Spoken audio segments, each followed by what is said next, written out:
새벽 1시, 서울시 금천구에 있는 한 버스 정류장에서 금발 외국인 여성과 버스기사가 말다툼을 벌이고 있습니다. 서로 소통이 안 되는 듯해 보이는 모습인데요. 서로 답답하다는 듯 이마를 짚고 어쩔 줄을 몰라 하고 있습니다. 점점 언성이 커지며 일이 해결될 기미가 보이지 않을 때쯤 갑자기 버스 정류장에서 한국인 남성이 다가와 여성에게 무언가를 꺼내며 말을 걸기 시작하는데요. 그러자 외국인 여성은 입을 틀어막으며 미안하다고 연신 사과를 하기 시작합니다. 과연 늦은 새벽, 서울버스 정류장에서 무슨 일이 있었던 걸까요? 해당 사연은 이탈리아 로마에 살고 있는 24세 여성 안드레아가 개인 SNS에 적은 글 내용입니다. 안녕하세요. 전 이탈리아 로마에서 어머니와 함께 동물병원을 하고 있는 안드레아입니다. 이탈리아 하면 자랑할 게 한두 가지가 아니지만 우선은 제가 다니고 있는 나폴리에 위치한 페데리코 2세 수의과 대학이 있습니다. 페데리코 수의과 대학은 이탈리아뿐만 아니라 외국에서도 상당히 인기가 많습니다. 매년 편입이나 입학철만 되면 전 세계 각지에서 몰려드는 학생들 때문에 인사팀에서 알바생을 무려 10명 이상 뽑는다는 이야기가 있을 정도죠. 매년 치열하게 경쟁하는 지원자들을 보면 다들 동물에 대한 사랑과 열정이 대단하다고 느껴지지만 그중 유독 똑똑하다고 느껴지는 사람들이 있습니다. 바로 한국인이죠. 가끔 세계수의학도 협의회에서 주관하는 교환학생 프로그램을 통해 한국 학생들이 방문하는데 잠깐만 이야기해봐도 머리가 좋다는 게 느껴질 정도였습니다. 분명 저희랑 같은 나이인데도 불구하고 과학적 지식이나 수학적 능력, 거기다 역사까지 다방면으로 부족한 게 없었습니다. 한국 학생들이 얼마나 대단한지 뼈저리게 느낀 적이 한 번 있었는데 교수님 몰래 학생들끼리 하는 암기력 테스트를 할 때였죠. 저희 학교는 1학년 때 일반 생물학 위주의 광범위한 기초지식을 다룹니다. 그래서 페데리코 수의학 졸업은 1학년 때만 버티면 졸업은 식은 죽 먹기라는 말이 있을 정도죠. 보통은 1학년 때 해당 내용을 배우고 이해하는 걸로도 벅차 시험 전주쯤에야 겨우 외우곤 하는데 항상 암기력 테스트를 할 때마다 한국인이 1등을 했습니다. 사람이 아니라 기계 같다는 느낌을 받을 정도로 이해력과 암기력이 뛰어났죠. 어떤 한국인들은 초등학교에 들어가기도 전에 암기학원을 다닌다는 이야기도 들었는데 한국인들이 놀라울 따름이었습니다. 그땐 열등감이었는지 모르겠지만 똑같이 수업하고 공부하는 데 불구하고 유독 똑똑한 한국인들이 미웠습니다. 그래서 친구들과 한국을 험담하는 이야기를 자주 하기도 했는데 대부분 한국인들은 똑똑하지만 무례하고 예의가 없다는 이야기였습니다. 제가 그 말을 전적으로 신뢰하게 된 이유가 있었는데 친구 중에 한국 생활을 오래 한 적이 있는 친구가 언젠가 이런 말을 해준 적이 있었기 때문이죠. 안드레아, 내가 한국에서 6개월 정도 살아봤는데 한국은 정말 살 수 없는 곳이야. 사람들이 너무 각박하달까. 다들 너무 급하고 신경질적이야. 내가 한국에서 차를 타고 다니며 참 많이 싸웠는데 이유가 다 비슷했거든. 우선 한국은 운전을 하다가 차선을 변경하려고 깜빡이를 넣으면 무시하면서 가던 길을 가거나 오히려 가속 페달을 밟더라고. 우리는 무조건 속도를 늦춰주잖아?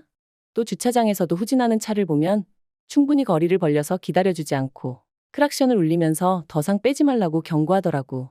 특히 횡단보도나 골목에서도 사람이 먼저라기보단 차가 먼저라는 느낌을 많이 받았어. 걸어가는 사람 뒤에서 천천히 가거나 횡단보도를 건너고 있는 사람에게 위협이 되지 않도록 뒤에 있는 정지선에서 기다리고 있으면 뒤에서 꼭 한 명씩은 크락션을 길게 눌러대더라고. 특히 제일 이해가 안 가는 건 고속도로 문화였는데 1차선에서 정속으로 달리는 경우가 상당히 많았어. 분명 한국에서 차를 빌리기 전 도로교통법을 공부했을 땐 1차로는 추월차로라고 알고 있었는데 이상하게 한국 고속도로 1차선은 정속 주행하는 차들이 너무 많더라고. 1차선은 항상 비워져 있는 우리나라와는 너무 달라서 적응하기가 힘들 정도였어. 한국에 갈 일이 있으면 운전하는 건 절대로 반대야. 혹시나 이동할 일이 있다면 대중교통을 타고 다니길 바래. 사실 대중교통도 우리나라에 비해 2~3시간 정도 빨리 끊겨서 그닥 추천하진 않지만 어쩔 수 없다고 생각해. 이런 이야기를 듣고 나니 한국은 그냥 똑똑하지만 무례한 사람들이 사는 나라라는 생각뿐이었습니다. 그렇게 한국은 후진국이라는 인식을 가진 채 대학을 다니고 있었는데 우연히 돈 한 푼 들이지 않고 한국에 갈 수 있는 기회가 생겼습니다. 학교에서 전액을 지원하는 조건으로 한국으로 갈 교환학생을 모집하는 내용이었습니다. 거기다 한국을 다녀온 뒤 에세이를 쓰면 추가 학점을 준다는 내용도 있었습니다. 학점이 모자랐던 전 모집 공고 소식을 듣자마자 지원했고 대학생의 신분으로 한국을 방문할 수 있었습니다. 그렇게 도착해 겪은 한국의 모습은 제가 상상하던 것과는 너무나 달랐습니다. 사람들은 외국인에게 한없이 친절했고 한강 말고 자랑할 게 없다던 서울은 새벽까지 환하게 밝았죠. 거기다 볼거리도 많고 외국인을 위한 관광 문화도 잘 만들어져 있었습니다. 제게 한국에 대해 설명해준 친구가 진짜로 한국을 다녀온 게 맞나 싶을 정도였죠. 특히 제가 제일 놀라웠던 건 한국의 밤문화였습니다. 늦은 시간에 길거리를 돌아다녀도 강도나 무기를 들고 다니는 사람이 전혀 보이지 않았고 길거리 노숙자도 보이지 않았습니다. 오히려 이게 가능한가 싶어 제가 찾으러 다닐 정도였죠. 유럽에서 한국 여행이 한창 유행이라는데 왜 그런지 그 이유에 대해 알 수 있었습니다. 더군다나 서울 유명 관광지는 늦은 시간까지 놀 수 있는 곳이 많아 새벽 언제든 편하게 시원한 맥주를 마실 수 있었고 그렇게 매일같이 시원한 맥주를 마시고선 숙소에 들어갈 수 있었는데 그보다 행복할 순 없었죠. 그렇게 한국에서 3일 정도 지냈을 때였습니다. 그날은 유럽식으로 꾸며놓은 분위기 좋은 술집에서 흑맥주를 한 잔 마시고 나오는 길이었습니다. 시간을 보니 벌써 1시를 훌쩍 넘기고 있었는데 버스 시간을 검색해보니 마지막 버스가 5분 정도밖에 남지 않았죠. 한국 술집이나 음식점은 새벽 3시, 4시까지 운영하면서 대중교통은 12시만 되면 끊기는 한국 문화가 이해가 가질 않았지만 로마에 가면 로마법을 따르듯 한국에선 한국법을 따라야 했죠. 서둘러 버스를 타러 정류장으로 이동했는데 마침 마지막 버스가 제 앞에서 멈춰섰습니다. 기분 좋게 버스를 타고 집에 가려고 하는데 아까 술집에 갈 때까지만 해도 잘 되던 카드가 X 표시와 함께 에러라고 뜨기 시작했습니다. 한국 돈으로 10만 원가량 충전해놨기에 부족할 일도 없었고 카드가 바뀌지도 않았는데 말이죠. 이게 무슨 일인가 싶어 계속해 찍어봐도 경고음과 함께 에러 표시만 떴죠. 놀라서 당황하고 있는데 밖에 있는 바닥에서도 붉은 빛이 환하게 켜지기 시작했습니다. 마치 누군가 저보고 버스를 타지 말라고 신호를 보내는 것 같았죠. 사방에 켜진 붉은 빛에 당황한 저는 버스기사에게 뭔가 문제가 있는 것 같다고 말했지만 버스기사는 영어를 아예 할 줄 모르는 눈치였고 손짓으로 빨리 내리라고 말하는 것 같았습니다.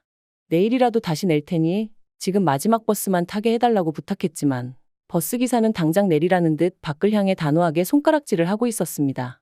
한국인들이 똑똑하지만 무례하고 인정사정 없다는 걸 다시 한번 깨닫게 되는 순간이었습니다. 그때 갑자기 누군가 버스를 향해 뛰어오더니 기사님과 이야기를 나누기 시작했습니다. 그리고 잠시 이야기를 나누더니 놀라운 일이 벌어졌는데 갑자기 버스기사가 절 향해 I'm sorry라며 사과를 하면서 환하게 웃기 시작했죠. 이게 무슨 일인가 싶어 가만히 서 있자 한국인 남성이 저보고 버스에 타라고 하며 무슨 일인지 설명해주기 시작했습니다. 최근에 제가 탔던 버스 정류장에서 밤만 되면 카드를 잃어버렸다고 거짓말치며 버스를 공짜로 타던 외국인 여성이 있었는데 오늘이 벌써 8번째였고 매일 마스크만 쓰고 있던 모습을 봐왔기에 키가 비슷한 데다 머리색이 같은 걸 보고선 저라고 착각했다는 것이었죠. 그리고 버스를 탈 때 바닥에서 켜진 붉은 빛의 정체는 바닥 신호등이었습니다. 절 도와준 여성에게 들은 내용인데 한국은 핸드폰을 보는 사람이 많아 고개를 숙여 핸드폰을 보는 사람들도 신호등을 볼 수 있게 바닥 신호등이란 걸 만들었는데 마침 그게 켜진 것이었죠. 그 얘기를 듣고 나서 보니 한국 도로는 정말 도로마다 바닥 신호등이 설치되어 있었습니다. 좋은 아이디어도 좋은 아이디어지만 이런 배려심을 보니 한국이 더 이상 후진국 같아 보이지 않았죠. 오히려 한국의 이런 점은 따라하면 어떨까 싶었습니다. 한국이 후진국이고 그래서 한국인들이 이기적이고 배려심 없다는 건 단편적인 이야기라는 걸 알 수 있었습니다. 오히려 그런 문화는 한국으로 와 말썽을 피우고 가는 외국인 관광객이 만들고 갈 수도 있겠다고 생각했죠. 지금은 절 도와준 한국인 여성과 둘도 없는 친구가 되었고 내년에 이탈리아에 놀러 오면 제가 가이드가 되어 이탈리아를 구경시켜주기로 했습니다. 아직도 한국이 후진국이고 놀러가기 위험한 나라라고 생각하는 사람들이 많은데 이는 절대 사실이 아닙니다. 다들 기회가 된다면 한국으로 여행 가보시길 추천드릴게요. 안드레아의 글에는 한국에 방문한 외국인들의 다양한 댓글이 달렸습니다. 해당 댓글들의 번역본입니다. 저도 한국에 처음 방문했을 때 바닥 신호등을 보고 깜짝 놀랐습니다. 한국인들은 죄다 시력이 낮아서 가깝게 보라고 설치해준 건 줄 알았어요. 저런 아이디어는 전 세계 어디서든 환영받지 않을까요? 안드레아 말대로 한국은 정말 대중교통이 빨리 끊깁니다. 한국처럼 볼거리, 놀거리가 많은 나라는 24시간 대중교통을 운행해야 된다고 생각합니다. 새벽까지 놀고 숙소에 들어가면 택시비가 음식값만큼 나옵니다.